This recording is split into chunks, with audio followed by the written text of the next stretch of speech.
Hello, konnichiwa, hola, ni hao, and hello to each and every one of you joining us today. Welcome to Google Marketing Live. I wish I was joining you in person this year, but unfortunately I have been exposed to COVID, so out of an abundance of caution, I'm joining you from a safe place. So instead, let me welcome you virtually to our beautiful new home, and what a home it is.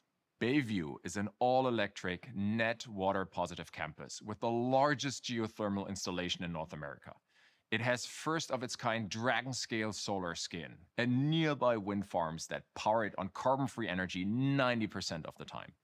Our goal is for Bayview to provide inspiration and learnings others will use to build more sustainable places that benefit people and the planet. And by the way, it looks pretty amazing too, doesn't it? Anyhow, I am delighted you're with us for the first GML we're hosting in person all over the world, in California, Zurich, India, Indonesia, Singapore, and Thailand, as well as virtually with thousands of partners across the globe. This is what we call a truly global hybrid experience. which I tried to reflect in my lows, but please forgive me for any mispronunciations. I also want to highlight how important it is for us at Google, our product and engineering leaders, UX designers, and client-facing teams to meet with all of you and to hear your insights in person for the first time in 3 long, sometimes endless years. For all of us to come together with so many more on live stream, it's a big event for us. It's a little like the Oscars, but everyone, please stay in your seats. But more seriously, a return to in-person events says a lot about how far we've all come, and it's one good reason for all of us to be optimistic. It's far from the only reason. Yes, there are real concerns about the overall macroeconomic environment, supply chain issues, inflation, and the heartbreaking situation in Ukraine. But zooming out and taking the longer-term view, I've heard real optimism in my conversations with business leaders from around the world. I've heard a widely shared confidence that when we look back on this era, one thing it will be remembered for is how step changes in everything remote and the acceleration of digital transformation led to so many lasting innovations in business and technology. Let me share some of the trends we are seeing. Some are obvious, like new ways of working, learning, entertainment, and online shopping, sparked by the sudden shift to remote at the beginning of the pandemic. And then there are some connected but less obvious trends. Things like, number one, the enduring research reflex, which is driving today's empowered consumers to look for more and more in-depth information, all the time, everywhere, even in offline environments. And then the freedom people have today to shop seamlessly across multiple channels, whenever is convenient, whether they're online or off, in-store or curbside, and with easier returns if things aren't right. This has made what we call omni-buyers of all of us. But make no mistake, something more is going on under the hood here, because these new and now permanent consumer behaviors are also creating new needs that we believe only tech innovations can meet.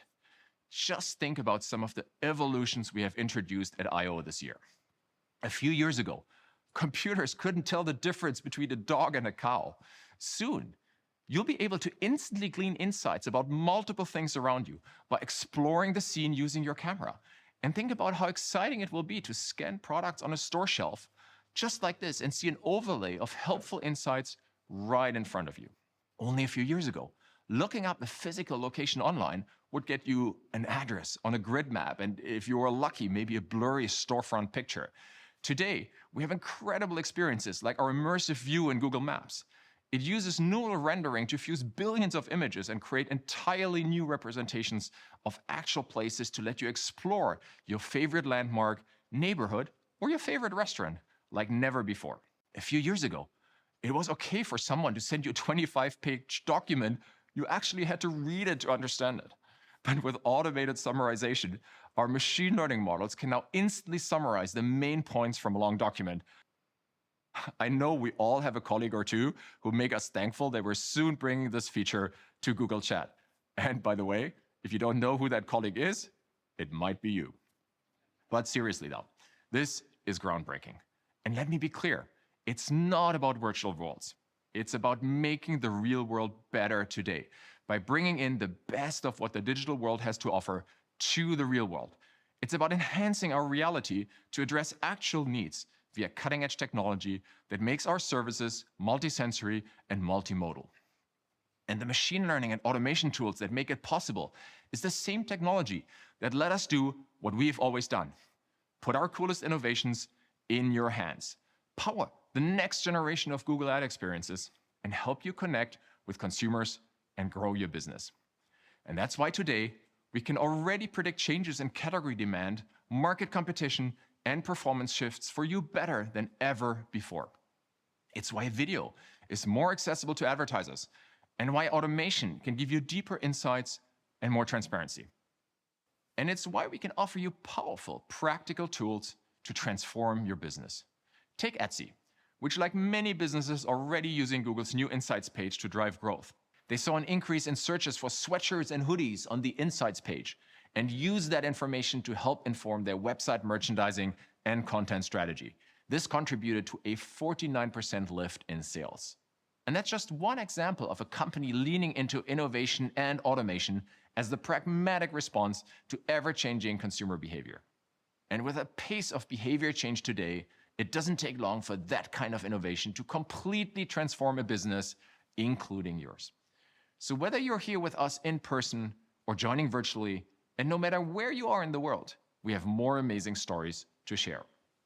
And this is what Google Marketing Live is all about. The condensed learnings and insights behind innovations that create results, build resilience, and get your business ready for the future. And that's why we have 29 expert speakers and 14 different case studies about driving business results. 20 speakers and 11 customer stories about brands being resilient through challenges. And 35 speakers and 27 different examples of reinvention. But having said all of this, the most important thing we can do with the time we have is to get your open feedback. Nothing is more important for us than deeply listening to you. It's amazing of how many of the features and advances you'll hear about are things you have said you needed in years past. So please keep the feedback flowing. And with that, please enjoy our packed agenda. But first, over to Jerry, who will share more of the exciting things we have prepared for you. Please welcome Jerry Dischler.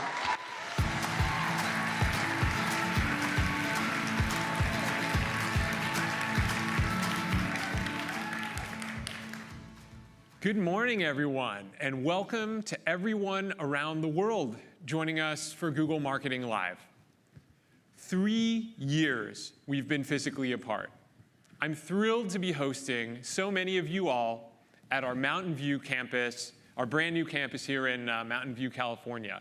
This new space that we're broadcasting from today is where some of our ads design, engineering, and product management team are starting to work day to day. Like our other offices around the world, this space is designed to inspire the teams building our ad products. Welcome everyone to our home.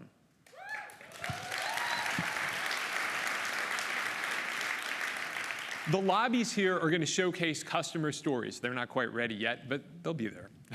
I'm hoping to see dozens of them every day just walking around the office and going into conference rooms. One of the stories that we have is from Sayurbox in Indonesia. Sayurbox is an online grocery platform that helps local farmers sell produce directly to their customers. Through Google Ads, they've dramatically expanded their business, while at the same time helping local farmers grow their businesses. We want to help every customer of ours achieve growth like this, so that they can also leave a lasting impact on their communities. We host Google Marketing Live to unveil new technology and to share insights with leaders like all of you. We also look forward to this time of year to connect directly with you so that you can offer feedback to our product teams. These conversations are how we build the future of marketing together. One that's safer for people and works for all businesses like all of yours. Moments like today help us further our mission to connect businesses with users, all while preserving an open internet. Thanks to the ad-supported internet, people can read news about their hometown that's 4,000 miles away or teach themselves the marimba, all free of charge. The sum total of human knowledge is available in every language on a wide variety of devices. But people are demanding a new relationship with the digital economy. And we can preserve openness while also giving them confidence that their privacy is protected.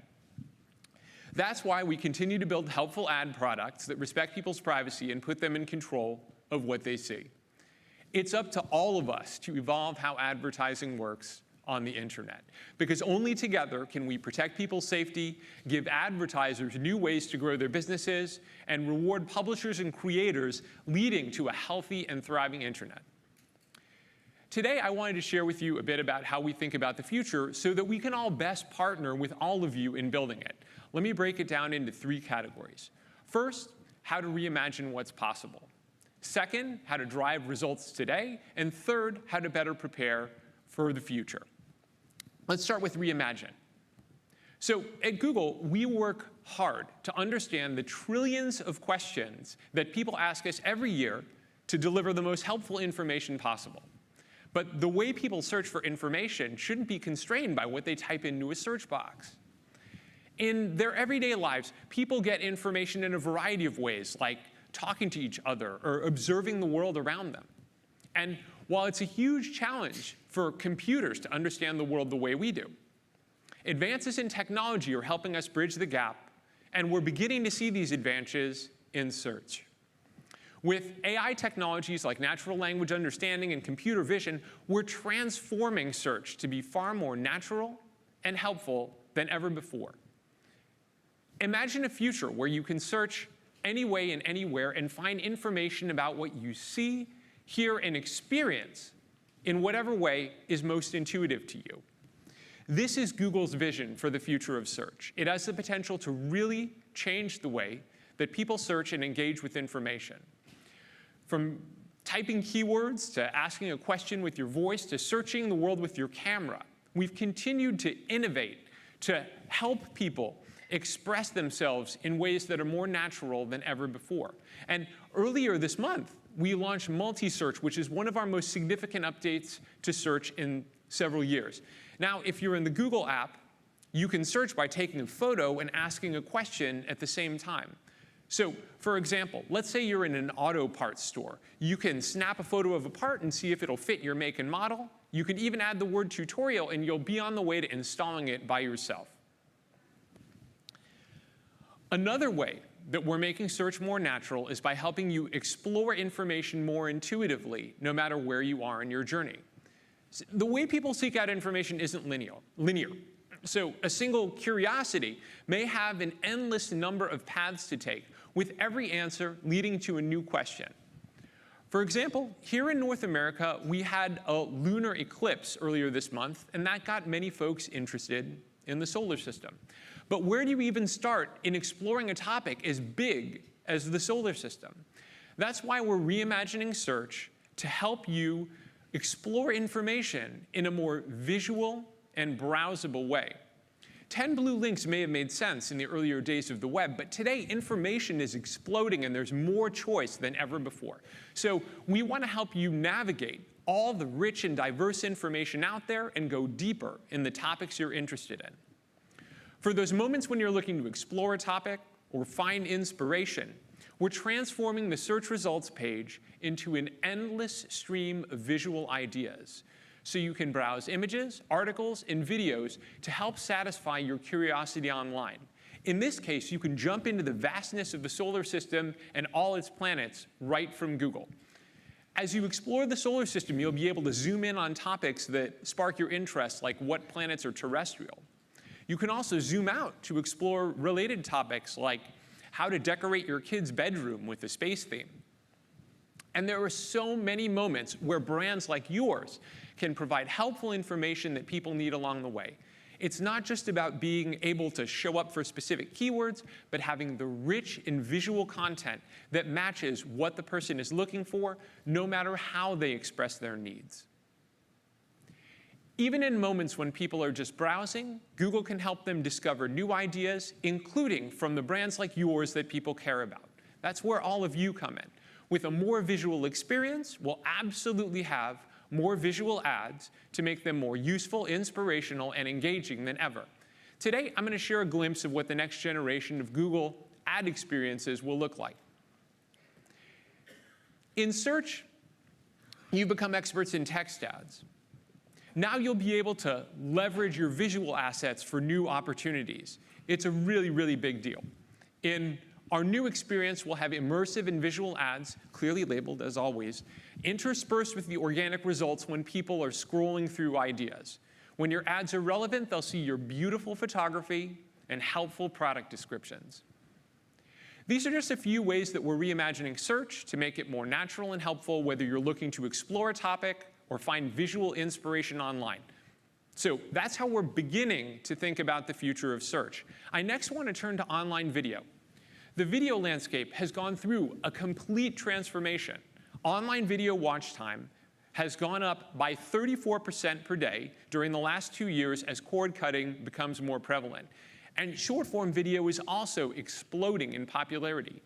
YouTube Shorts is averaging over 30 billion daily views, up 4x from just a year ago.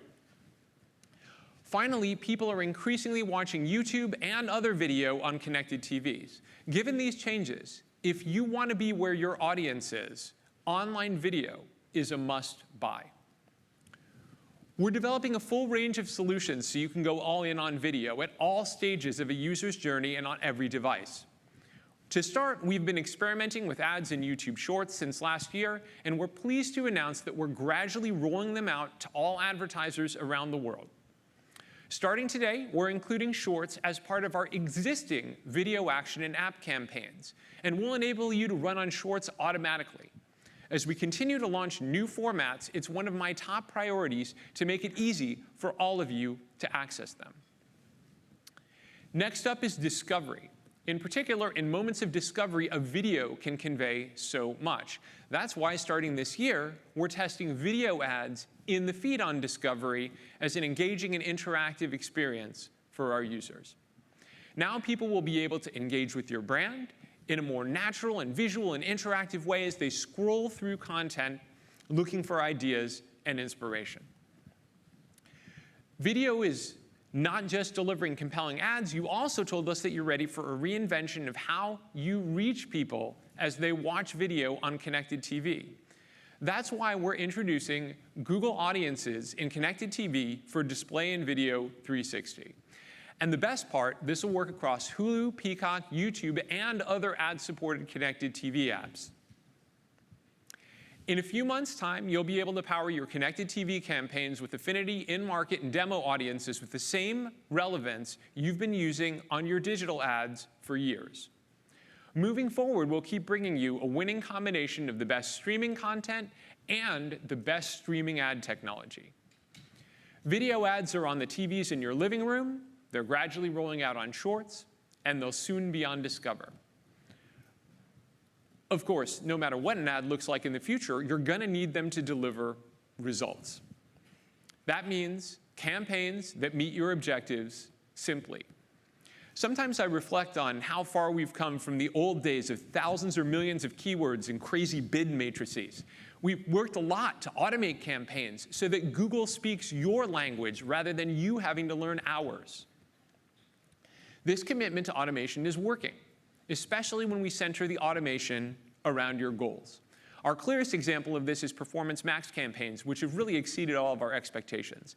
Now, I've shared updates on Performance Max the past 2 years, and I'm doing it again today because AI-driven advertising is our future. Advertisers that use Performance Max in their account on average see 13% more total incremental conversions, which, especially in today's business environment, is pretty compelling. While the results are great, many of you have told us that you want deeper insights and more transparency. You want to have more trust in what automation is doing. And I'm happy to say that we're listening, and so we're going to give it to you. Today, we're announcing new ways to understand how automation drives results for all of you. To start with, we're introducing experiment tools for Performance Max, which means you'll be able to run A/B tests to measure the incremental uplift that each campaign is driving. Additionally, we're adding new insights and explanations to your campaigns so that you can understand what's working and why. Next, to make it easy for your campaigns to reach their full potential, Performance Max will be included in Optimization Score. And finally, because you need flexible ways to manage your Performance Max campaigns, we now support them in Search Ads 360 and in the Google Ads mobile app. It's our responsibility to deliver automation that you can trust, and we take that responsibility super seriously. These updates make it even easier to understand, optimize, and measure the results that you're driving with Google Ads. Okay, we discussed reimagining with search and online video. We talked about results with automation. Now I'd like to discuss how we build the future by building resilience for tomorrow. Measurement must change in a privacy-safe future. That's a good thing, even if it's a bit challenging as we figure it out together. Some of the tools that we used in the past to measure online performance simply won't work anymore. By 2023, 65% of the world's population will be covered under modern privacy laws in the same vein as GDPR, the General Data Protection Regulation. That's up from 10% in 2020. Because people care about privacy, we as an industry need to rewrite digital advertising for the next chapter. Our goal is to build tools you can trust so that you can be confident that you're properly valuing your ad spend in the new normal. That's why you need to have a full suite of privacy-safe measurement options to be resilient as things change in the future. Specifically, this year, we're going to give you the ability to run search and conversion lift tests, including geo experiments, directly in Google Ads and in Display and Video 360. These enable more advertisers than ever before to see the incremental lift in performance against key goals as the result of their campaigns. For example, with our new geo experiments functionality, you'll be able to compare regions where your ads are shown versus regions where they aren't. We're now making it easier than ever to run geo experiments, along with conversion lift and search lift tests in a secure and safe way. Let me bring this to a close. It's an important moment in time for our industry, with multiple seismic shifts happening all at once. Meeting with so many of you from around the world, I hear exactly what you're up against. Privacy is becoming more and more important. People are changing how they engage with content, doing old things in new ways and new things altogether. Marketing is expanding onto more channels, making measurement more challenging and also demanding that cross-team silos be broken down. Each of these trends is accelerating, which heightens the urgency for us, everybody in our industry, to act quickly. It will take all of us partnering and changing together. Today, I was able to share with you a little bit of what that partnership looks like. We're reimagining what's possible in search and online video. We're delivering results with performance-driven advertising. And we're building resilience with privacy-safe measurement tools. Throughout all of Google Marketing Live, you'll see the many ways we're working to help you address your greatest marketing challenges today so that you can be ready for whatever comes next. It's an extraordinary time to be in this industry, and my team and I are humbled to be on this journey with you. It's a big moment for all of us. I know that we can meet that moment by working together. Thank you for joining us at Google Marketing Live.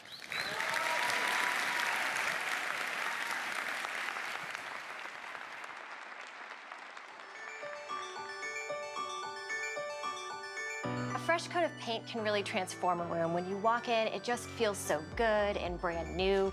Benjamin Moore is a paint and architectural coatings company founded in 1883. Benjamin Moore is sold in locally owned and operated retailers, both in the US, Canada, and over 75 countries worldwide. The 3,500 Colors of New England campaign was born out of a desire to help our retailers compete at scale with large national retailers and do it in a way that's personalized to the communities that they're a part of. We targeted each zip code, and we were able to create over 260 personalized campaigns across YouTube and YouTube TV. This campaign gave them all precise creative for their region and their store, while also pulling it all together at scale. And we were really surprised to see how well that drove in-store visits through some of the measurement techniques we were able to use and leverage with Google. We saw a 10% lift in in-store sales during the time period of this campaign across the 7 states where it ran. We want our customers to be inspired by the regions and communities they live in. So we love how we are able to see that full customer journey through Google products.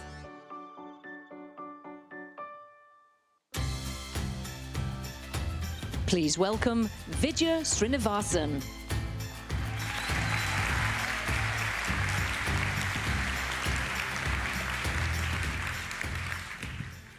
Hello, everybody. It's just wonderful to be here today and see so many of you live.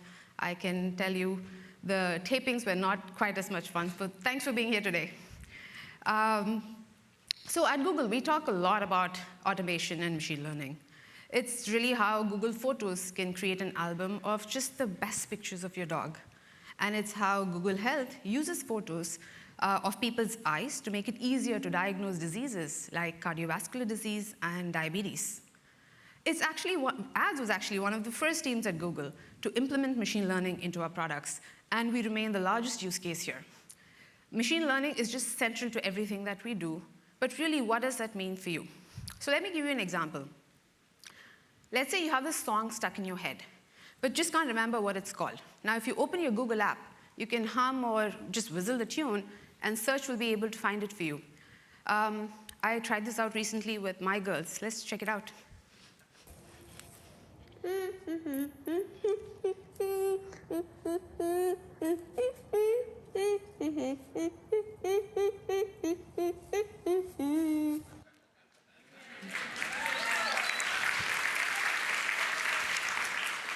It's a great way to kill time in the weekend.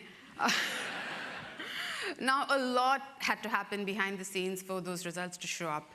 But what's important for you is not all this complex technical stuff that happens behind the scenes. The point is, as a result of this automation, you can rediscover the song that's just been bouncing around in your head.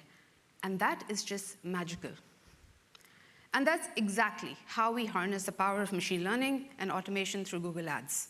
We start with what you care about, your objectives, your goals, and your products. And then we seamlessly deliver relevant, high-quality ads for your customers. And then we have to do this at the right moment with the information that they need and in a format that appeals to them. That's a lot to get right. And it's not just about in the moment either. Users' needs evolve, and we have to keep up with them as that happens, and that is yet harder to do. Now, the good news is there's been a step function change in the ability for machines to understand language. Jerry talked about this just a few minutes ago. Now, over the course of the last 5 years, we've seen the state-of-the-art language understanding models increase over 5,000 times in size. As a result, these models are now 50% better at understanding human language than before. We use all of those developments to improve your advertising. Broad Match, in particular, has benefited from these breakthrough advancements, making it even better at matching keywords to user intent. But it's not just Broad Match. We have a lot that we drive value even through smart bidding.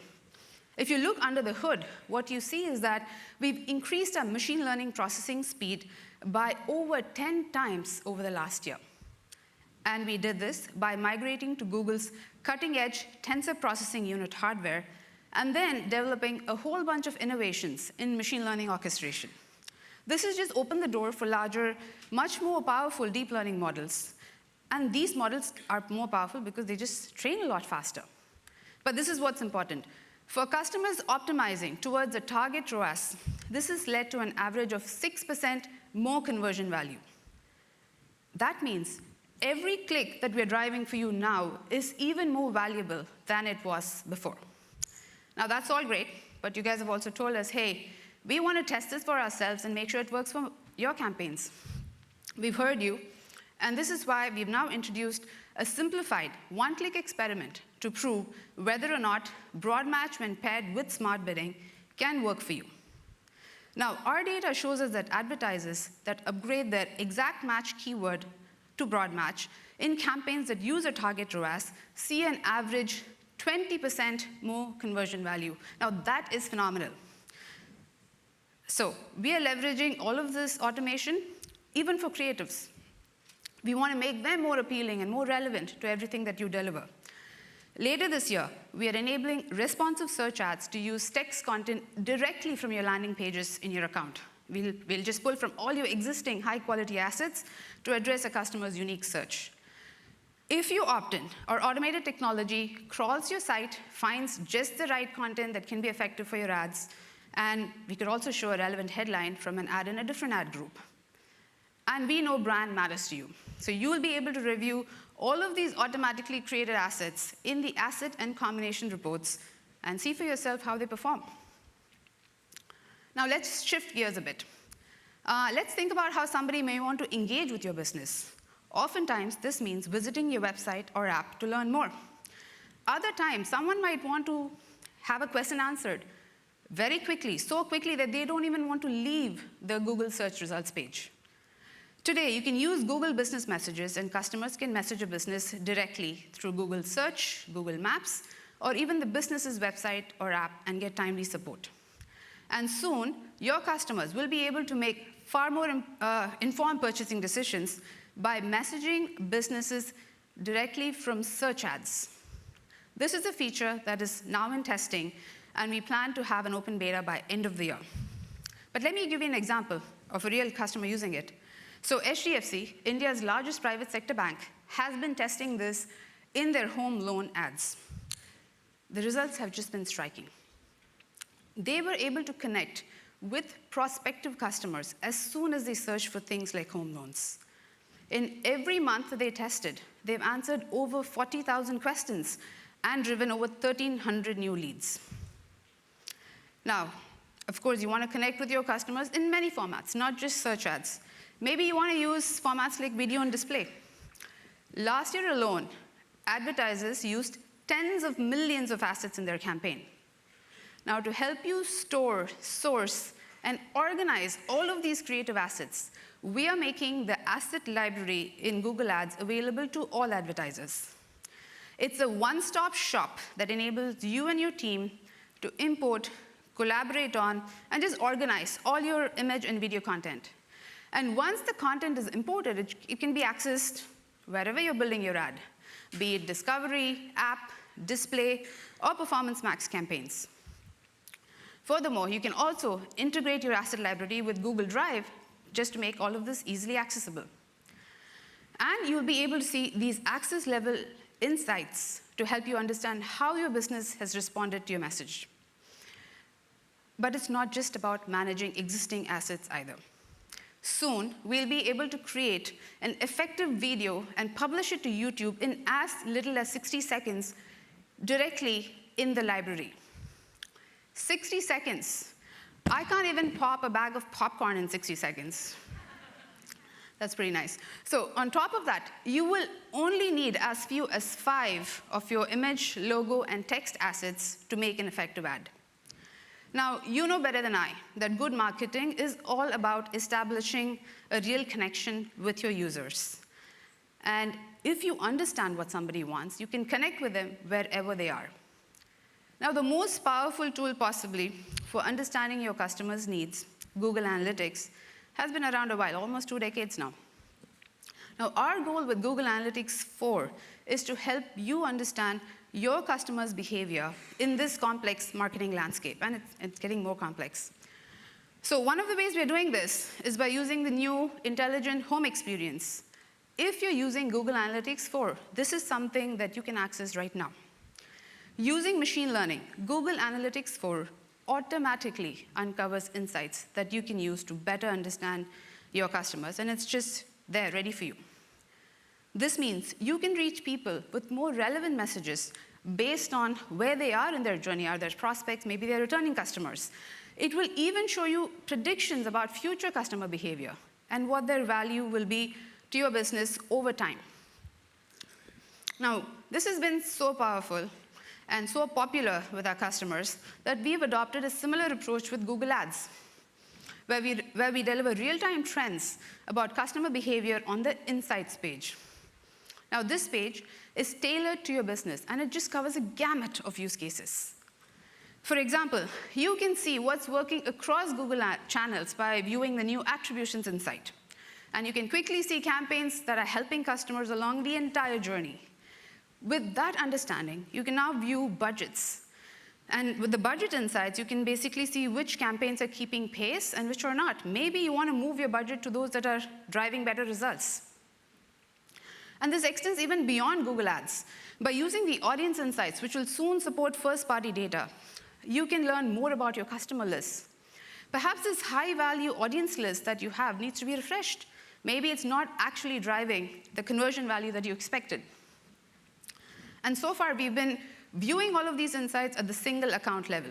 But you've been asking us for a more holistic view across your accounts. Maybe you've set up different accounts for different countries. So to address this, we are rolling out these insights at the manager account level too. As you can see, we've just done a ton of work here so that you get a better understanding of what's happening across your accounts, as well as broader user trends. But knowing isn't enough. You also want to act on these insights quickly and actually drive value for your business. And this is where the recommendation and the optimization score comes in. And here's why the optimization score really matters. Advertisers who increase their account-level optimization score by 10 points saw a median 14% increase in conversions. Optimization score really helps you prioritize the most meaningful changes to make.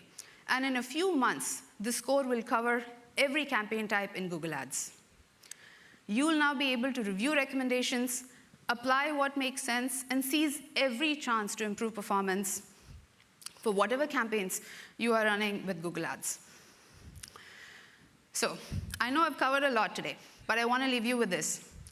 AI-driven automation is the future of advertising. I'm super proud of what we've been able to achieve in the last year, and we believe that harnessing this power of automation is critical as you build your businesses for the future. And there's one thing we all know about the future. Well, users are demanding more and more privacy. Our approach to privacy and measurement enables you to be both prepared and resilient for this future. And I'm very excited to welcome my colleague, Saurabh, who can tell you all about it.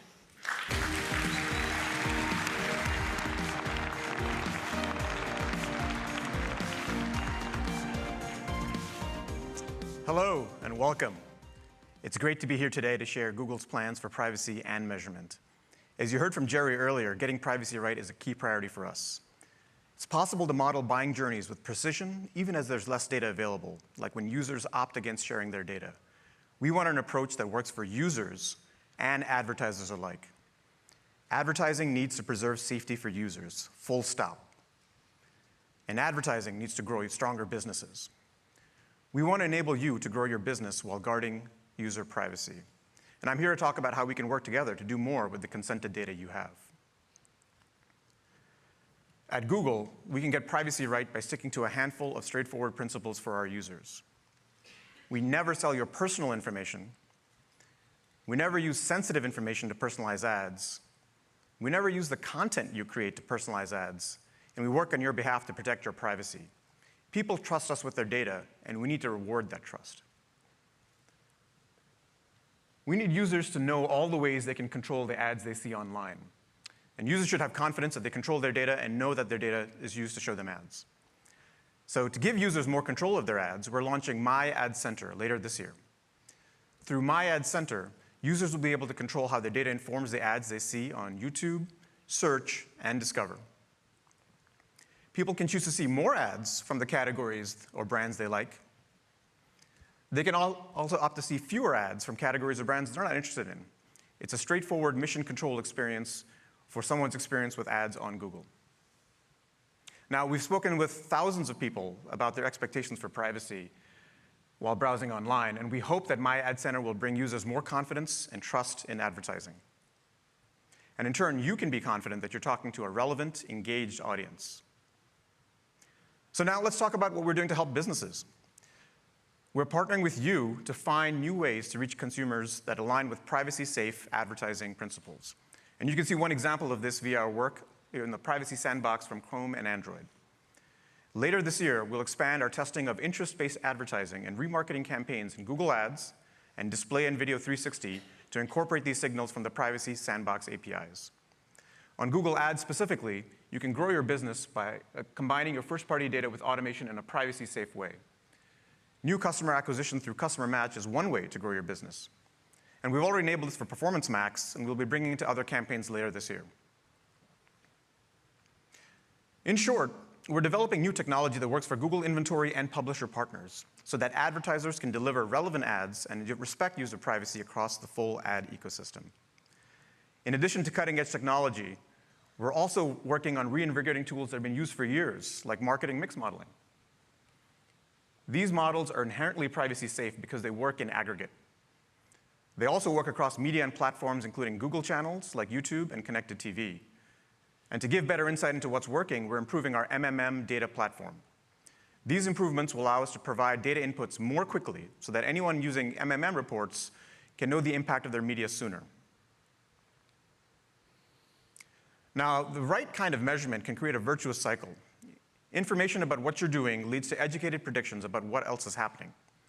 And you need accurate and trustworthy modeling to go from the data you have to the insights you need. Conversion modeling is particularly important. And although modeling isn't a new practice, in 2022, it'll be even more essential for durable measurement. That's why we've invested in a robust set of updates across coverage, accuracy, and consistency. So we've widened our browser coverage and are expanding to new model types to give you a fuller view of the customer journey. We've deepened our investments into model quality and accuracy to help you uncover a higher percentage of conversions that would otherwise go unseen. And we've brought the same level of sophistication to both Google Ads and analytics to provide more consistency across platforms. With these improvements automatically integrated, your reporting will have the most complete and accurate measurement available. Another way we're using insights from modeling is data-driven attribution. It provides the most accurate representation of the customer journey by giving credit for conversions based on how people engage with your ads and decide to become your customers. Because we know how effective it is, we want to make it as easy to use as possible. So earlier this year, we made data-driven attribution available regardless of conversion volume. We've also made data-driven attribution the default attribution model for most new conversion actions, meaning it's simpler to use than ever before. We're working hard behind the scenes to make a resilient future as simple as possible for your business and your customers. However, in some cases, we need your help. And when we ask you to do something, we'll try to make it as straightforward as possible to implement. So one example I'm particularly proud of is our recent launch on on-device conversion measurement through the newest version of our mobile SDK. Your customer's data is protected by a matching process that does not divulge any information of their identifying information to third parties, neither the publisher of an app nor the advertiser. No external servers, including Google's, receives, hosts, or processes identifying information. And all that info will never leave the device. It's privacy safe for users, it's durable, and it works. We're also worked to simplify the tagging experience. Proper tagging is critical to a privacy-safe future and enables you to accurately measure conversions while respecting user choices through products like consent mode. Our goal is to deliver simple tagging for all of your ads and analytics accounts so you may have a better way to uphold privacy while driving business results. We're introducing the Google tag in the coming weeks. It'll replace the global site tag and allow you to combine your tags and manage your settings centrally without additional code. Now, if you've ever had to edit code just to update or troubleshoot a site's tag, you might be opening a very small bottle of bubbly right about now. It's truly simple to add a tag that provides you with the insights you need to know what's working. Another way to improve your conversion measurement in a privacy-safe way is enhanced conversions, which we introduced actually last year. And now we're making it even better through our enhanced conversions for leads. It provides a privacy-safe connection between your leads and your performance via offline conversion import. And you can measure your leads. You can also review the new funnel report coming to Google Ads later this year. You'll get reporting that shows how your qualified and converted leads are performing. This improved approach to measurement makes it easier to use automated bidding based on the value of your leads, and you can use it to drive more qualified, high-value leads as well.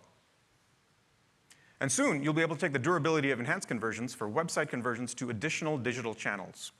So we've opened up a beta of enhanced conversions for web in Search Ads 360 for you to maintain deep insights. Now, we've heard that some of these challenges may feel particularly daunting for small or medium-sized businesses. And that's why there's a whole community that's willing to make forward-looking measurement possible. So for example, Zoe Financial is working with HubSpot to make the most of their first-party data. Let's take a look at how they did it.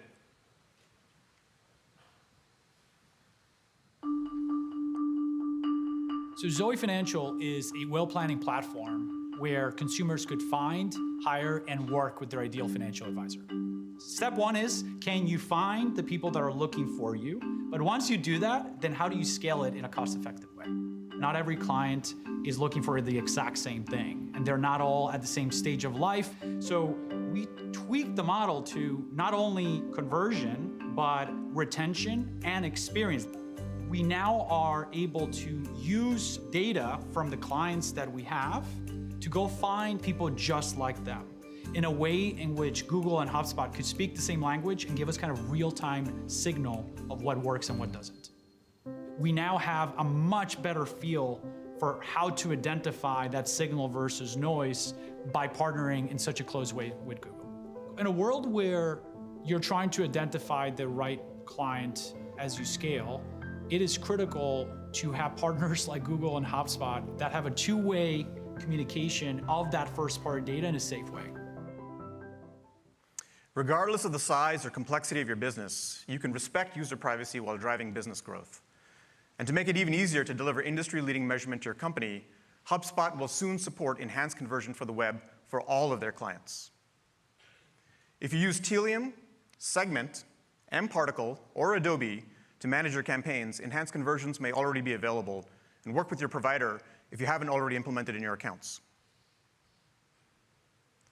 We as an industry need to believe and know that ads add value to the internet and people's lives. Advertising can grow stronger businesses, and advertising needs to preserve safety for users. Because at the end of the day, this industry depends on user trust. We need to work together with you in order to shape the future of the ad-supported internet. From better measurement to better ads, this is a collaborative process, and none of it would be possible without all of you tuning in today. Now, we'll be sharing details about these new developments in our breakout stages, covering apps, advertiser tools, and plenty more, and they go live in less than an hour. Be sure to tune in. Up next, we have a lot to share about the future of commerce on Google. We're making Google the best place for users to start their shopping journeys, and we're making it easy for merchants to connect with these shoppers every step of the way. I want to hand it over to Bill Reddy to tell you all about it. Bill?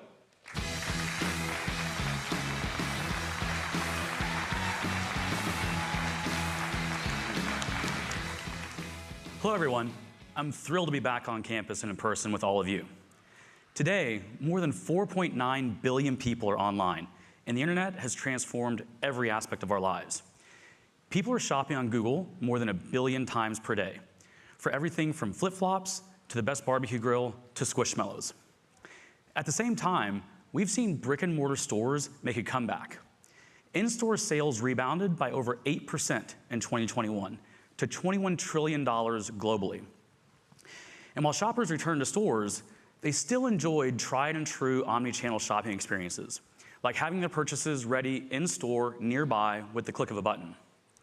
And what's even more intriguing is that when shoppers returned to stores, they did so without decreasing their digital usage. For example, 2/3 of US shoppers say they first started their shopping online. They're searching for things like what's nearby. For instance, Google searches for near me in stock have grown in the US by more than 90% year on year. And when shoppers decide to go into the store, their search doesn't stop at the door. It continues. The digital habits from the past 2 years are continuing. This means your digital presence has never been more critical. Ultimately, what we see happening today is paving the way for omni-buyers and the next wave of omni-channel shopping. I call it intuitive shopping. Here's what I mean by intuitive. In so many dimensions of our lives today, shopping is happening seamlessly while we're scrolling the latest news updates on Google Discover, checking email, or while planning a trip within Maps.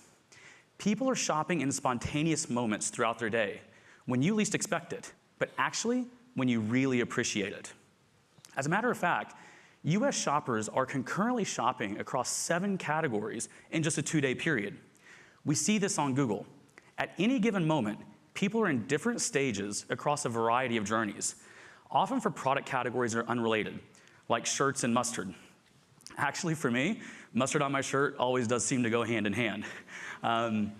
People are also getting shopping inspiration in more places, like while watching their favorite creator's latest vlog, where they spot new products and brands. Browsing time has completely blended with shopping time. I challenge us all to think beyond the marketing funnel and think of shopping as second nature, organically woven in our lives with digital at the center. What was a foreign concept before has become completely intuitive today. This brings me to why we're excited to talk about the 3 core themes Jerry shared earlier: reimagining what's possible, results, and resilience. These 3 themes are critical to everything we're doing for commerce at Google. Every idea, innovation, and strategy is designed to, one, reimagine what's possible to create a more thriving ecosystem for consumers and merchants. Two, drive results for your business today. And three, help you build resilience for tomorrow and beyond. Let's first dive into reimagine what's possible.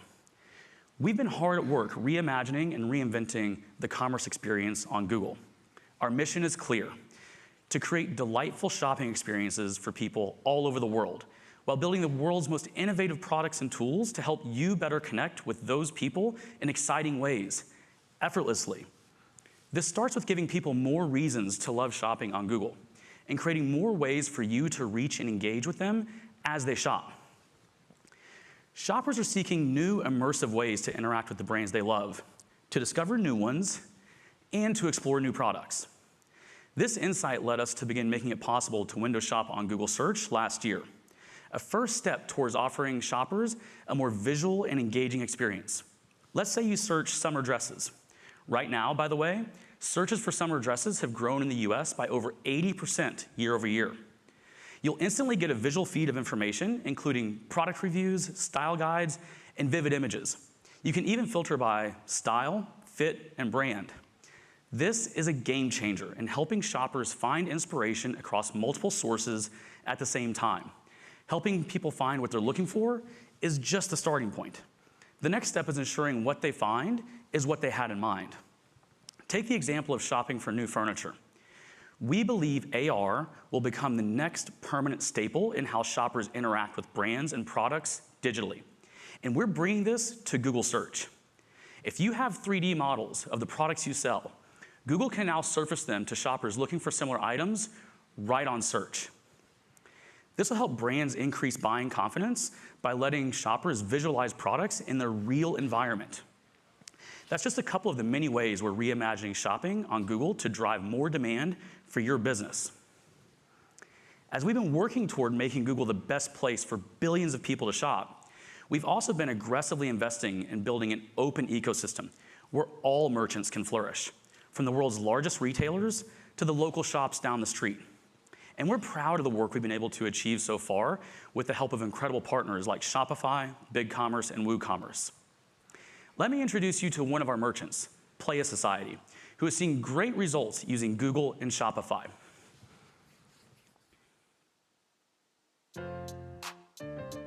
Playa Society specializes in apparel that focus on driving conversation around gender equality for women in sports. Starting a business can seem like a huge feat to tackle. We did rely a lot on in-person sales, but at the beginning of 2020, we implemented more of a digital marketing strategy and relied on tools like Google Ads. With the help of Google Tools, website traffic has increased by 50% and sales from Google Ads has increased by 30%. The Google Channel app on Shopify is really a seamless experience, so having the ability to just push a button and have my ads populate on the shopping listings, it's been a huge help. To any women who want to succeed in entrepreneurship, you have everything in you already to be successful at whatever it is that you want to do, so it's just a matter of getting started and finding your way.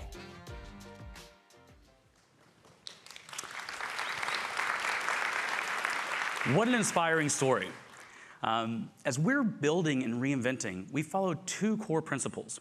First, to make it easy for you to show your products across Google and showcase the information most important for your business faster than ever. Second, to ensure you're getting the most value out of everything Google has to offer across every surface, tool, and solution, so you can better connect with customers, all while saving you time and effort so you can focus on the things that matter, like running your business. At every step of your journey, Google is here to help. Next, to talk about driving more results for your business, I'd like to introduce Tina Wyand.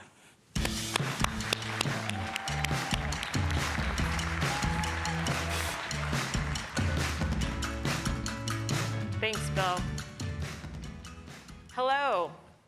It's great to be here with you today. And over the last year, I've had the pleasure of meeting several of our fantastic retail partners who are here today. And one of the things I've heard so often, it's difficult to keep up with changing consumer behaviors and demands. This challenge stems from a nonlinear shopping pattern that's become the new norm, meaning that no two shoppers are the same or predictable. And on top of this, each day brings a new set of circumstances to tackle. But instead of this being a challenge, I would argue it's an opportunity. For instance, we all know that omni-channel shoppers are incredibly valuable. In fact, last holiday, shoppers who used at least 5 channels to inform their decisions and complete their holiday shopping reported making twice as many purchases and spending twice as much on average compared to shoppers who only used 1 or 2 channels. So to capitalize on this opportunity, it's going to require something new. And Google is ready to help by getting you in front of shoppers in key moments, showcasing what makes your business and products unique, and driving results that matter to you. To help you meet the changing consumer behaviors, we are actively testing new highly visual and immersive ad experiences in search. This is similar to what Bill talked about, but we're kicking it up a notch with ads. Let's take a look at how organic results and shopping ads will work together to create a powerful, swipeable visual feed. Say you're an outdoor apparel retailer looking to reduce winter inventory now that spring or summer is here. I'm your ideal customer. I'm already holiday shopping for my family. In fact, I'm on the hunt for a snowboard jacket for my niece Peyton. I really hope she's not watching this. As I scroll through search results, I see a combination of organic results and shopping ads that inspire me with beautiful photography and rich product descriptions. I can swipe on this ad, I can tap on it and see even more product detail. I can find information such as reviews and other related products. I know I'm going to find the perfect snowboard jacket for Peyton. And this is just one example of how brands like yours will be able to tell a more holistic story through shopping ads. And you'll start to see these ads, some of these ads experience roll out in the US just in time for the holiday season. Now let's talk about YouTube. What might be surprising is browsing moments can often turn into high intent moments, meaning people are enjoying video content, and during these entertainment moments, it can turn into a purchase decision at any second. In our research with TalkShop, we found that in the US, 75% of you agree that YouTube enhances the traditional shopping journey by delivering unexpected inspiration. Businesses like Levi's have really harnessed the power of product feeds to turn their video action campaigns into actual digital storefronts. Let's take a look.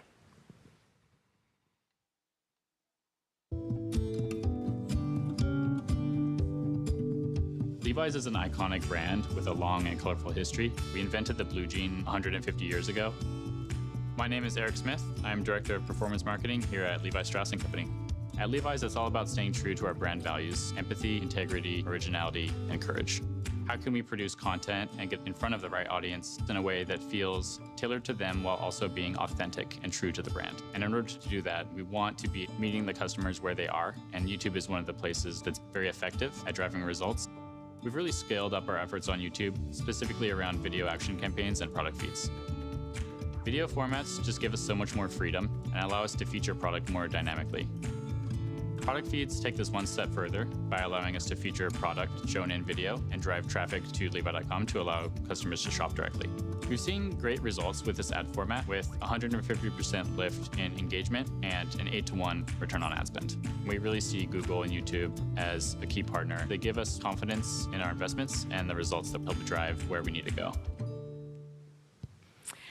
Levi's is one of the countless retailers we've seen drive phenomenal results on YouTube, and we're excited to announce that product feeds previously only appearing in-stream will now appear in more places on YouTube, like YouTube Search and on Shorts, where it reaches people immersed in captivating short-form content. This is huge because Shorts has over 30 billion daily video views. And product feeds in YouTube Search will take your potential reach and even further it as users are 5 times more likely to watch a product demo on YouTube before purchasing. So that's video. Now, what about when shoppers are wandering from channel to channel, device to device, and moment to moment? The challenge we often hear is, how do I make my marketing as dynamic as my customers' journeys? As Bill mentioned, consumer expectations around convenience, ease, and intuitive shopping have never been higher. Plus, our dependence on e-commerce and novel omni-channel experiences means that it's not only about the idea of meeting shoppers where they are. The next level is seeing our physical and online stores as one. People want a one-store experience where their needs are met no matter where they are shopping or browsing. For this reason, I'm thrilled to say we are helping make this a reality with one of our latest ads innovations, Performance Max. As Jerry mentioned earlier, Performance Max campaigns are a new way to buy Google ads across search, YouTube, Maps, Discover, Display, and Gmail from a single campaign, all fully powered by automation. What makes Performance Max unique and what's exciting is that it's specifically designed to meet your online and in-store goals all in one, removing silos and bridging our physical and online worlds into one view. And to support this, we're taking measurement to the next level. Today in Performance Max campaigns, you can measure and optimize store visits and local actions like calls and direction clicks. And soon you will be able to bid and measure towards physical store sales. This makes it possible to measure omni-channel impact across all your e-commerce brick and mortar stores in a way that only Google can deliver. This notion of one store not only supports shopper journeys, but it also aids retailers offering unprecedented visibility and control of their business. It's been energizing to hear how retailers all across the globe have been using Performance Max to reach more customers across all Google channels. For example, Rothy's, a footwear and accessories retailer based in San Francisco, adopted Performance Max to showcase their brand and products with highly visual assets, including product images, lifestyle photography, and video. Let's check out how they were able to drive results with Performance Max.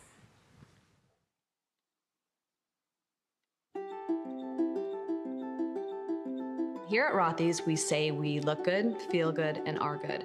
As the market gets more crowded and more brands claim sustainability, it just makes us work a little harder. As a brand that really relies on video and lifestyle imagery to showcase the quality and colorful nature of our products, Performance Max has allowed us to take a lot of our different creative assets and through automation show them to a variety of people at scale. And it allows us to reach more customers across many more Google channels like search, display, Gmail, YouTube in a way that we were never able to do before.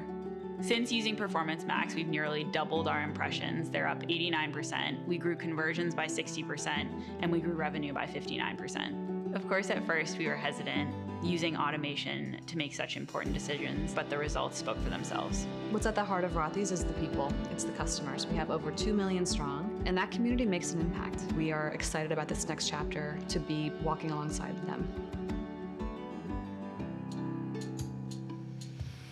Wow, it's incredible to see what Rothy's has been able to achieve. And in fact, in seeing this, I really liked their shoes, and I appreciated their sustainability mission that I had to have my own pair.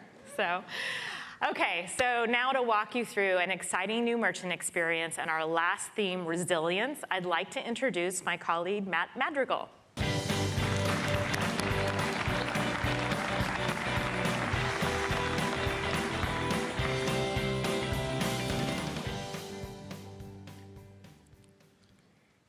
Thanks, Tina. Before we move on to talking about building resilience for the future, I want to share an innovation I'm excited about. We've all been there. While searching on Google, of course, we find the perfect product, the right color, size, etc.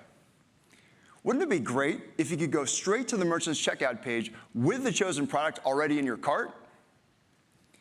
This is something we've been working on for quite a while, and we call it Checkout on Merchant. Let me show you how it works. Like Tina, my family is big into skiing. Say I search for ski goggles for one of my daughters. This pair looks great. From the free listing, I now see an option to tap Checkout, and I'm taken directly to the cart on your site. Once there, I see the goggles already in my cart and can select whatever payment method I want.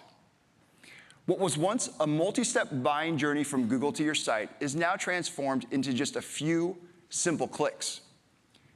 We'll be piloting Checkout on Merchant across Google and YouTube in the US with a few select partners like Shopify and Walmart, and we'll share more in the coming months. As Bill mentioned at the beginning, we're also focused on helping you build resilience for the future.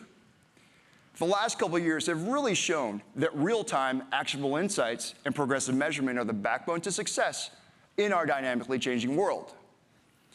Which is why we've made it a priority to build tools to help you keep a pulse on trends, identify new opportunities, and get the most out of Google. But we know you need more, including in Google Ads. Retailers have made it clear to us that they would like to be able to optimize not just the performance of their campaigns, but the performance of each and every product they advertise on Google. With this in mind, you can now access the Products tab at the account level in Google Ads to easily spot inactive offers. Later this year, you'll be able to view critical information to improve the quality of your feed more efficiently and adjust your bidding strategy to stay competitive.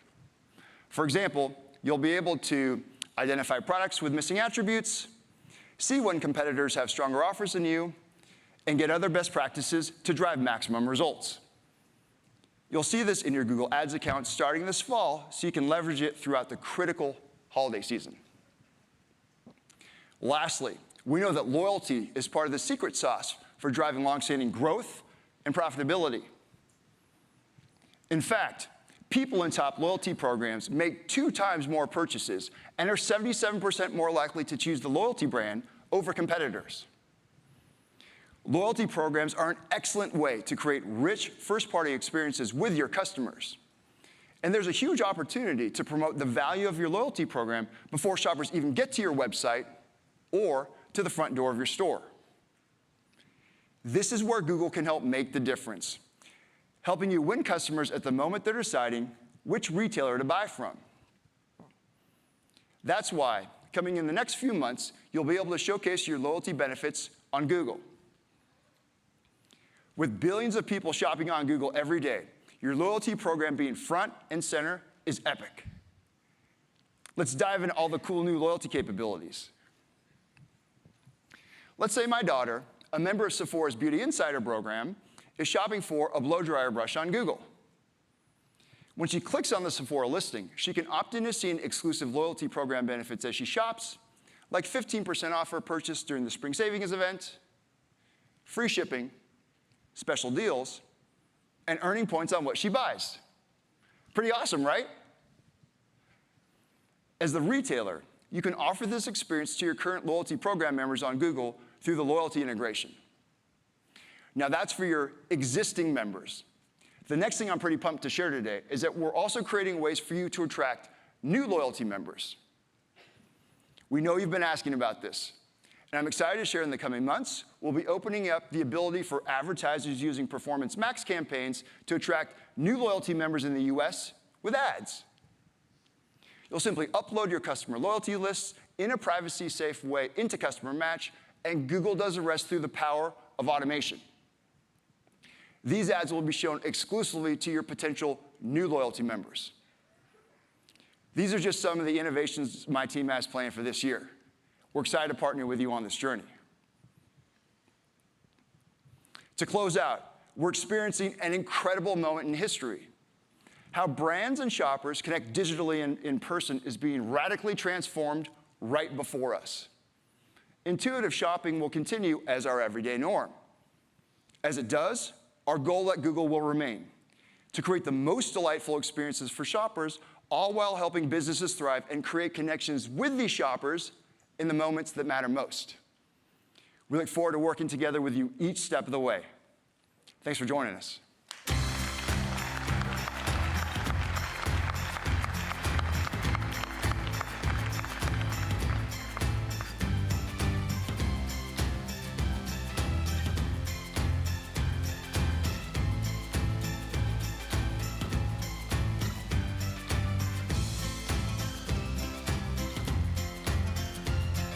Please welcome Alan Tigerson.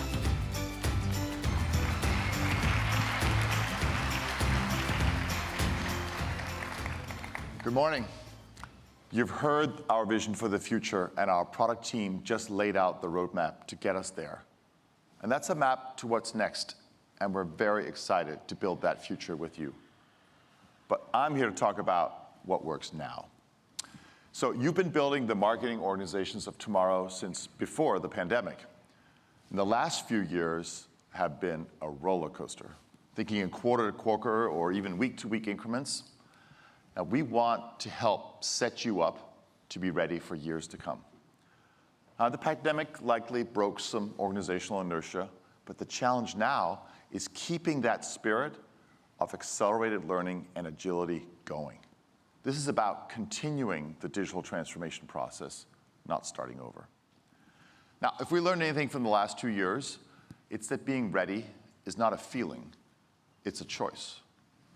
Because the most digitally mature marketers who were ready are reporting big gains. The leaders reported a 5 percentage point increase in market share during the pandemic versus their peers. And we see a few common themes among those leading brands. The brands that are ready created marketing agile and responsive enough to capture short-term opportunities while building long-term resilience. Like The Ordinary, the skincare line made by the abnormal beauty company Deciem. They were ready for the COVID-driven direct-to-consumer and self-care trends. But they began as a scrappy Canadian startup looking for a global audience in the crowded beauty space. They broke through by breaking down their marketing in a few simple steps. First, they set clear objectives, which for their business focused on brand awareness and customer loyalty. Then The Ordinary studied regional search trends to identify the top markets where they could turn searches into sales using Google Shopping campaigns. Then they used our automated tools, seeded with data from those pilots to scale globally. And the results have been a 5-to-1 return on their ad spend. Now, the brands that are ready also adopt a test and learn mindset. And they saw a 3x return on their digital initiatives versus those less digitally mature. Let's look at Monday.com, which is the work operating system. Their product evolution has been supported by marketing to match in terms of agility and growth. They just scaled globally. They IPO'd last year, and they used a data-driven approach to test and optimize messages on platforms like YouTube. And as a B2B player, they've adapted their messaging for different audiences. When they were first trying to connect with marketing and creative teams, they realized they could better optimize their messaging. So they pivoted, and in less than a week, they were testing new campaigns, showcasing the benefits for marketers, driving a 25% increase in qualified signups. They've incorporated an always-on testing mindset in their planning and budgets, dedicating 30% of their spending to experiments to identify new audiences, new creative, and new bidding strategies. And finally, brands that are ready overcome organizational silos to make digital transformation a company-wide initiative. Let's look at Kia. So Kia has gone through a brand relaunch to become a more customer-centric mobile solution provider. Like many automakers, Kia used to see dealers as their customers, and they had limited interactions with the drivers who ultimately buy their cars. But they recognized that potential drivers searching online wanted an integrated experience when they walked into the showroom and hopefully drove off the lot. So they did something new. They started working with regional dealers to build standardized web templates and data policies to provide a consistent customer experience and give Kia a better picture of their end users. And as they built their first-party data strategy, Kia is focused on providing a real value exchange to their customers who love tricking out their ride in Kia's car customization tool and appreciate the ease of booking a test drive online. So in one test, Kia connected their website with the dealer's CRM, and they saw a 4x boost in conversion rates on their marketing. Now, those are just a few examples, but you don't have to take my word for it. Digital transformation is happening across every industry, but media and entertainment has perhaps been on this journey longer than most. So I'm honored to have here Sarah Harden, who is the CEO of Hello Sunshine, the media brand anchored in storytelling with a mission to change the narrative for women.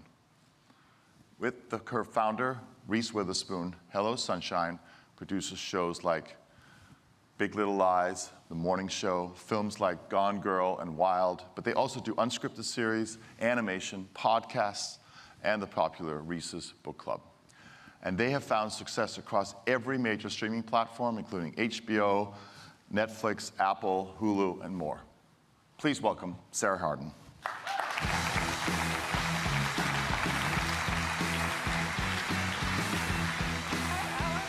Delighted to be here. Hi, all. Hello. So great to see you. You too, and I love the yellow chair. It's very on brand for Hello Sunshine. Thank you. Well, there you go. I don't know that we thought of that, but I'll take it. So, what an incredible journey you've been on for the last couple of years. Can you talk a little about what attracted you to this work, and specifically Sunshine's mission to change the narrative for women? You know, like a lot of good companies, when Reese founded the company and we came together to talk about the company we wanted to build, it was born of frustration. And I think frustration at the status quo and what we saw in media, and the equal side of that was the opportunity. And I think what we saw was audiences that were over-indexing on social, that were consuming content, women, people of color, otherized voices that had been structurally excluded from storytelling for decades. And as a result of that, people weren't seeing the full range of their lived experiences in their media. And that just seemed like a wide open space and a gap. I think the other thing we saw, and Reese has decades as an actress and a producer, and I'd been building direct-to-consumer media brands as well, was that the business has been very siloed, right? You'd had these film and TV production companies, and you'd had social storytelling and digital companies, often sort of off to the left. And this was an integrated world. The content was launching into a cultural conversation, and we thought there's an opportunity to build an integrated media company that not only made premium storytelling, that better reflected the audiences that everyone's looking to connect with, but then take responsibility as a company for helping audiences show up to that media, whether that's a YouTube series, whether that's a streaming film, whether it's a podcast. Well, and I think there's so many analogies for all the marketers in the room. Yeah. An integrated approach to the market is not just for media companies, it's for everyone who's trying to reach an audience. Yeah. Yeah. I mean, I think, look, the fight for attention is very real. I think we all, we all live that, and I think it's the bar's just getting higher and higher and higher. So, I mean, it's something we spend a lot of time thinking about every day, especially in a post-pandemic world, right? Yeah, no, exactly. Well, so I mentioned in my intro that you've been incredibly successful across literally every major streaming service. Can you talk a little about that consumer move, and what are the most recent changes you're seeing and that you think people should keep an eye on? Well, I think, if I come back to the fight for attention, right, I think the quality of attention, and I think one of the things we talk about and we see is that, obviously people are consuming more content than ever before, but the intentional viewer, I think, is very thoughtful about how they're spending their time. And so we think a lot about that viewer. And somewhat paradoxically, they're also everywhere, right, on every platform. So how do you show up to the intentional viewer across all platforms in a way that feels consistent to your brand, that meets that expectations, but whether that's in a 6-second short or in a feature film, that there's a consistency to that. And so I think that's one thing we see. I think, we always talk about the right story at the right time. I think there's something else that's happening today, which is, you have to do that, and that means on the right platform and in the right format. It's one of the reasons we built to be able to tell stories, whether in short form, in audio, or in feature film. But I think the other thing we really have to think about for a consumer right now is, why right now? What's the urgency for me to look at this right now?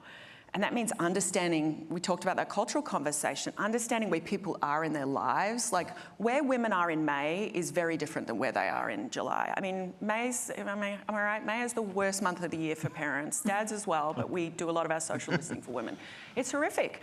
So for someone to be seen, like who you are, the opportunity to connect to someone and say, I know where you are in your life right now. You're trying to make 27 school events, and it's a big, May is a big, month for work as well. And so I think we think a lot about the intentional viewer, the right story, the right time, the right platform, and that means we have built independently, right? Because we mean that. We try and find the right dream team, the right partners to stack the decks on how we author our content to give it the best chance of making a bid for connection with a viewer. Well, I think, again, to make an analogy to marketing, you think about how to connect your viewers across the funnel. And you have a variety of platforms, and that then gives you the opportunity and the permission, and of course the data, to find them at the right time. Look, it's true, and I think that was one of the things you see. Everything you do is launching into an existing cultural conversation, and if you're lucky and you have the intention to it, you can add to that conversation, you can start new ones, you can extend it. But if you're not in that conversation right from the start, first you're missing a big opportunity, whatever that thing that used to be old-fashioned called word of mouth. But you will also be shaped by that conversation too. And I think I think about in this fight for attention, I think the other thing is, I believe that fortune favors the distinctive and the brave. You will be rewarded for it if you get it right. And if it's authentically stacked to who you are as a brand. That's coming through very clearly, that you understand your why and what are we doing that's additive to someone's life, because that's their bar, right? I think we all see that. Totally agree, and it's not about whiz-bang effects, it's about authenticity and storytelling, and you exemplify that. Talk to us a little about your process for greenlighting a project. How do you decide what to back and launch? We built the company with a lot of intention. We have a convening mission about putting women at the center of the story and all of our narratives. And so that provides a very clear filter for us, which is helpful. We've spent a lot of time focusing on authentic authorship. And that means the stories we choose to tell, who's in our writers' rooms, who's on our crews. And, there's a driving belief that we have that intentional authorship will be seen and felt by the intentional viewer. And that really, so that's where we start. And then we try and set things up in the marketplace. And again, that is right platform, right story, right time. And so that's one of the reasons we work independently. And it's also, some stories, it was one of Reese's first things we talked about. She said, I want to be able to sit with a creator and hear a story, and whether that is best told as a podcast, a TV series, a short form series, a social campaign, a documentary, we have to have the mission control in our company to bring that to life. And so we've already thought about that then, and then it's going and finding the dream partners to put together. And we're working with brands like this too, and I think sometimes we talk about, we have 5 years of brand equity. Reese has obviously decades of brand equity. We work with partners who have decades of brand equity. What are the things that only we can uniquely do as partners? And we really spend a lot of time stacking the deck on authorship is what we call it, It is striking. I think you think about the number of perceived rules that you broke. Right? At the time when you got started, everyone thought that you needed to be a vertically integrated company with a streaming service and then studios to produce content for that service. And you said, no, we're going to be an independent producer. Everyone thought you could be a single media format. No, we're going to be across all media. And so I think there's some lessons there, I think, for marketers in the room, that you got to think holistically about distribution everywhere. The fact that you are unaffiliated and are able to pick the best path to market for each of your products is, and I think, an incredible strength of the company. Yeah, I think I always talk about we were really lucky to be able to start with a clean sheet of paper, but not really, because we had Reese and her influence and everything she brought, as her history and already working as a premium producer too, but we didn't have legacy. And so we really looked and said, how do we build a company that's architected for the next 5 to 10 years of media and not the one that we just left? And so in the last 5 years, I feel like we've been slightly ahead of the curve, but we're continually having to reconceptualize what that means, right? And how are we innovating the connection between, and this is where digital is so good, innovating the connection between content, whether it's on a streaming platform or on a digitally native platform, or wherever that is, and connect that with community and other engagement experience, whether that's commerce or live events or asking people to take action as a result of that content. So you have such a forward-looking perspective on the entertainment business, and all the marketers here, need to understand how can you reach the consumer over the next 5 to 10 years. What are some of the trends for entertainment that you think are particularly important for marketers to understand? Well, there's a couple I'm paying a lot of attention to now. I mean, it's interesting, and look, we feel this. Reese is the best person at this, right? We have a worthy mission that we live and breathe. We have really strong brand values, and I know, like all of you do in this room, I think sometimes we can fall victim to thinking about our storytelling with all this meaning and earnestness, and we certainly, and I don't want to dismiss that, but when you really look, I think in a post-pandemic world too, or in a living with the pandemic forever world, I don't know which world we're in, but the importance and not forgetting the importance of joy, bringing joy to people's lives. We are over-indexed on meaning and under-indexed on joy and simplicity. The power of curation. Reese's Book Club, books sit at the center of our advantage, and Reese picks a book every month. It's a huge utility to a consumer to say, in a sea of everything to read, here's one thing that's worthy of your time and attention, that book. And then we option a lot of those books and turn them into film and TV shows. So the power of curative voices. And so I think the paradox of choice is something we all live with. I don't think, and I say this every few years, but I really believe it now, I don't think there's ever been a better time when you look ahead the next 5 years for brands. When you look at where we've come with the media model of subscription and ads, right, in a cable world. It used to be the programming was additive and the ads were interruptive, right, and disruptive. You look at a digital model in a streaming world, and the marketplace it's with the latest decision by Netflix, this is the model. And the competitive frontier is how do we connect with more additive, purposeful marketing content experiences that are much more integrated. And you can do that on digital in a way that you couldn't do in the traditional cable model. So I think two big opportunities. Brands as long form, you are and can be the entertainers. We are working with brands to create what we call these cultural storytelling franchises. It's a small part of the media mix, but it's a new type of bid for connection with an audience on platforms where traditionally you were only there in a disruptive way, right? And I think there's so much happening here. There's so much innovation to go around that. And I think it's a huge opportunity. And I also think brands as curatorial voices, helping consumers find their way in the brand equity of the emotional real estate your brand has with a consumer. It's a huge service to help simplify their lives, simplify their choices in ways that you signal, I understand you, you get me, you know where I am in my life. And I mean, it's difficult. Like some of our programming, we're planning 2 years out and 3 years out in the case of film, but others, and I think that's why we're experimenting and testing and learning on a lot of our digital storytelling formats too, to really signal to people, I know where you are, right place, right time, with purposeful marketing additive to their lives. And I think I'm very excited about the next 2 or 3 years, because I think the innovation around storytelling across longer and longer formats is it's just starting to happen in quality ways. Yeah, I totally agree with you, and I think associating yourself with authentic storytelling, whether it's a YouTube creator or the very high quality storytelling from Hello Sunshine, I think that's the future. I think that's where brand loyalty will be built. Yeah. I agree 100% with you. Well, Sarah, thank you so much for coming. Thank you so much for having me. Thank you for it was a lot. It was a thrill. Thank you. Thanks, Alan. Thank you.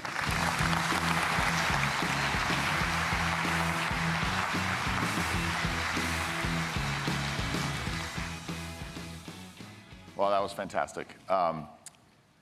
We've shared a few ways brands can build digital readiness into their approach using agile marketing, a test and learn mindset, which you heard Sarah talk about, and bridging organizational silos. At the core of being ready, brands need to consider inclusion from the beginning to ensure all users and customers, regardless of ability or experience, can fully access content, products, and experiences. And that's what our next session will discuss. I'd like to welcome Head of Brand Accessibility at Google, K.R. Liu, joined by the founder and president of Levant Consulting, which is a disability-focused strategy and communications firm, Andrea Levant. Thank you so much.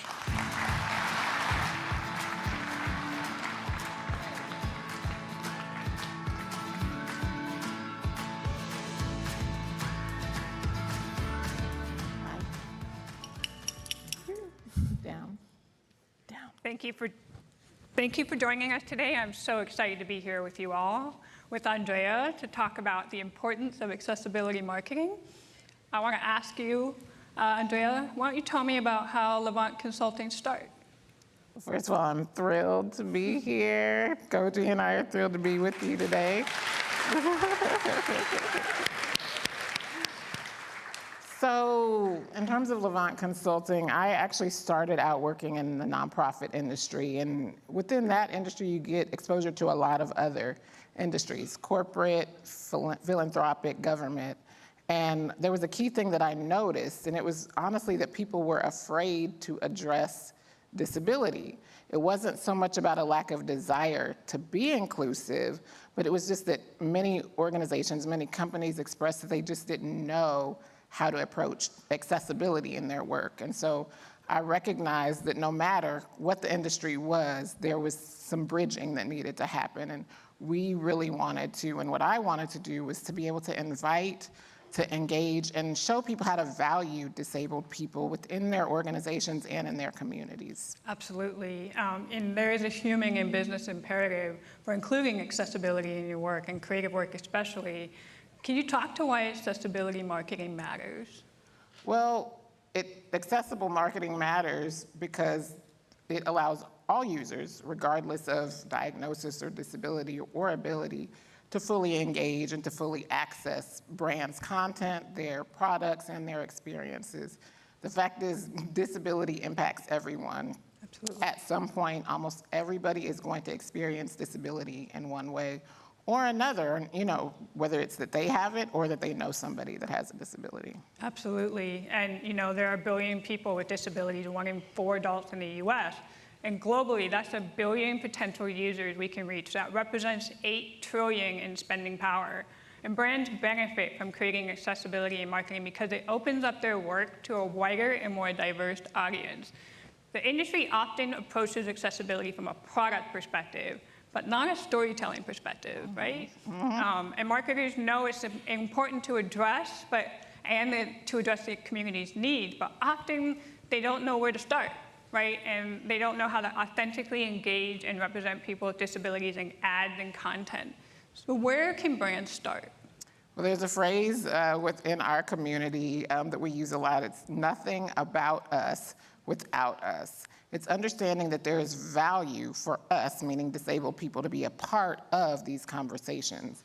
It's about bringing in people with lived experiences with disabilities and not just giving them a seat at the table, but making sure that they have the space to share and be decision makers. It's so important because disability means so many different things based on experience. Some disabilities are apparent, some are not. Disability can be a temporary experience, it can be permanent, it can be progressive. It's precipitated by age, meaning at some point if you age, if you grow old enough, you're going to experience disability. And so it's about moving past tokenism to thinking about the variety of experiences. Absolutely. And another thing is paying people for their expertise. Often people seek out disabled people by saying, we're going to give you exposure, but exposure does not pay the bills. Yeah, right. we're the experts, disabled people, and so we need to be included in all aspects of the processes. And the burden shouldn't just be on us to educate others.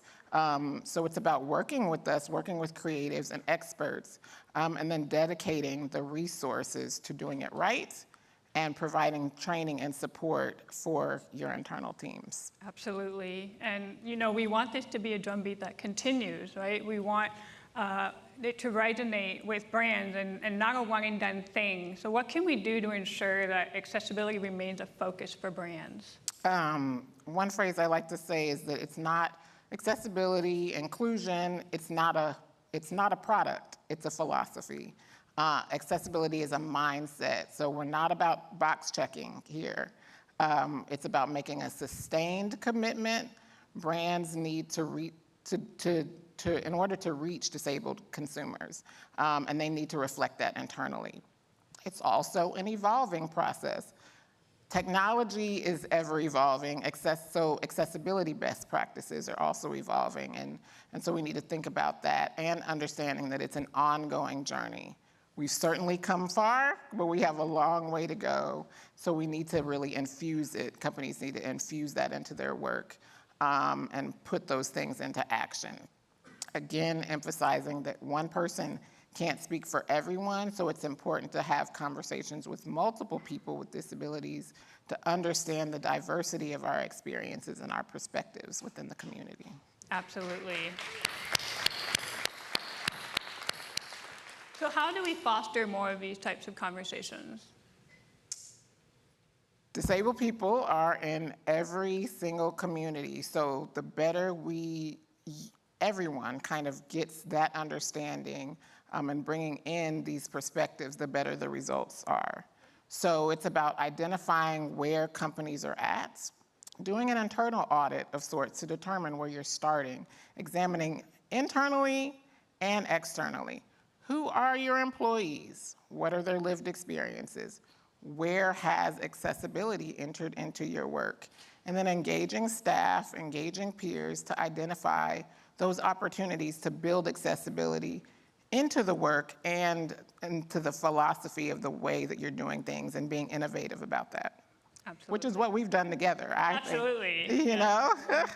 Yes. Yeah, and it has been a journey that Google has been on for years and gathering learnings from a variety of perspectives and lived experiences, like you said, and accessibility is core to Google's mission, right? It's organize the world's information and make it universally accessible and useful. And we've been on a journey to include accessibility in everything we do, right? Yes. It's been so helpful to partner with your team, Andrea Levant. It really has been amazing. And again, it's an ongoing commitment at Google, and we're proud of the progress that we're making and that we are seeing. So thank you again, Andrea, for being here today. Thank you.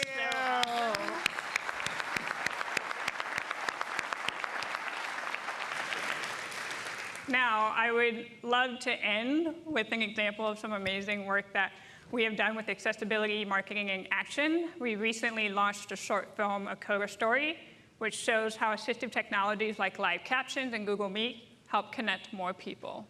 Thanks. I'm what's called a coda. My parents were both born deaf. I was not. When people in the hearing world learn that about me, they always want to know more.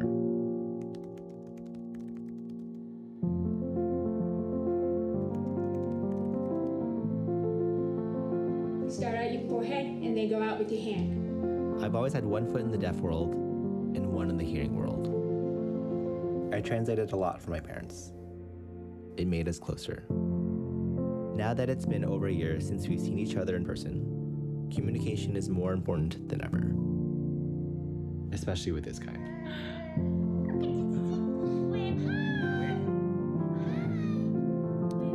Who is that, Owen? Who is that? Thank you.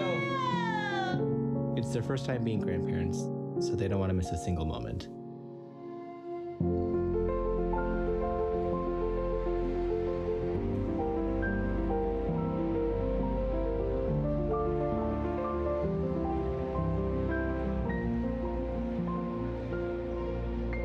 and I don't either. We can't wait for you to meet him.